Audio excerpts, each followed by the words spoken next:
All right, your challenge is to design a space or underwater helmet that could work if you were in a high pressurized environment. So we know that in that helmet we're going to need to be able to breathe, we're going to need to be able to communicate, we're going to need to be able to hear,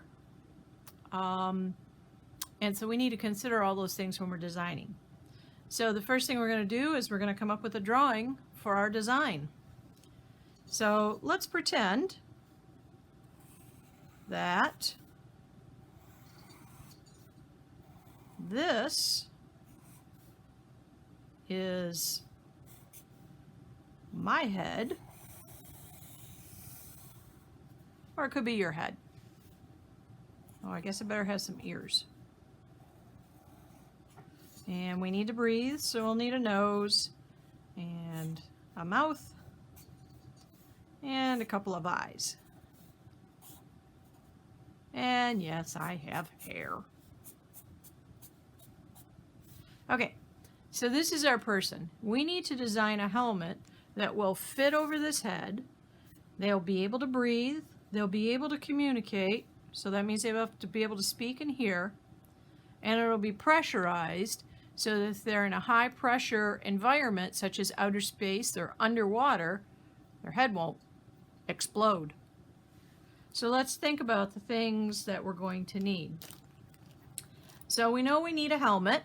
And a helmet will need to sit on the shoulders. So we need something that is going to cover the entire head and sit on the shoulders, right? We're going to need to be able to see. That's going to be important. So I'm going to need some kind of visor. And I have to think, do I want to be able to see just forward, or do I want to be able to see to the sides? Well, I would really like to be able to see forward and to the sides. It'd be really cool if I could turn my head around and see a little bit around behind me. But I'm going to make my visor come all the way to the side, like this. And I like to see everything around me.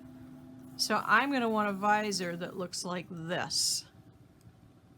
And then I'm also going to need to be able to, let's see, we said we need to be able to breathe, correct?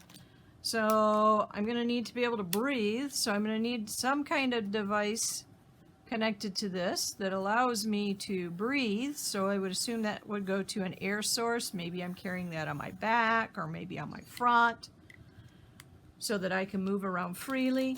And then I'm going to need some kind of communication device. Let's see, that communication device, it could be, well, it could probably be an antenna. It could be an antenna, or maybe just a wire going to a receiver. Now, that's kind of the things I would need in this helmet. And because it's sitting down here, all the way down sealed on my suit or on my shoulders, I know that it'll hold pressure. Let's talk about the things that we could use to make this. If I were looking around the house, something I might start with to make my helmet itself, just the helmet part, could be, how about a box? I'm sure a lot of you have got some cardboard boxes around the house from Amazon or anything that might have come in the mail just recently. You could use a ball cap. How about a ball cap?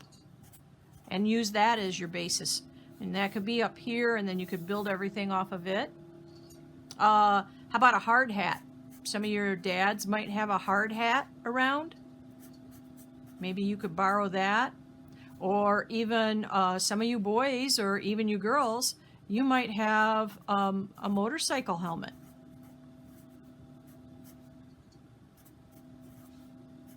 You could use that to build off of. So that's what you can make your base out of. Okay? Now, what about our visor? You know, that thing we're looking through. This is our visor. Something you might use could be some saran wrap. That's that stuff Mom might have in the kitchen that she wraps dishes closed with. Maybe some plastic off of some packaging. You could cut open a baggie and stretch that across there and tape it. That would work good for a visor. And our antenna or our communication device. You could make something out of wire. Or maybe this one is just made out of some yarn. Remember, we're just making something to look like a pressurized helmet. It doesn't have to actually work. You might even think of better things to use for that. And then, of course, we've got our, over here, we've got our oxygen, our air.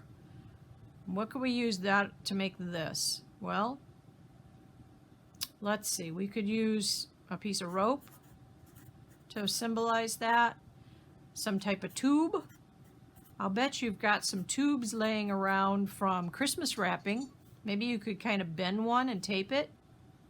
Or if you use toilet paper tubes, you could use a bunch of them and just make in sections and then just take those sections together so that you would have a bunch of them. Yeah, and then you could just tape them to the side of the helmet. You could tape on your saran wrap visor, you could tape on your antennas situation, and you could tape on your breathing situation. Now remember, this has to fit over your head, so you have to be able to slide it on and slide it off. So it can't be tight. We don't want anything that our nose is mashed up against. We want to be able to move our head around in there freely.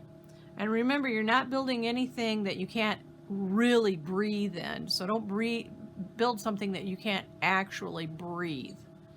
That wouldn't be safe. So I'm real curious to see what you guys come up with. This is a challenge I'm giving you. I'd like you to try and build one of these. And I'd like to see what you come up with. So if you could either take a video of yourself wearing it or making it, or send us a picture, add it to your Google Classroom. I'm real interested to see what you guys come up with. I hope you enjoy making this project while at your home, and I look forward to seeing you back in the classroom real soon.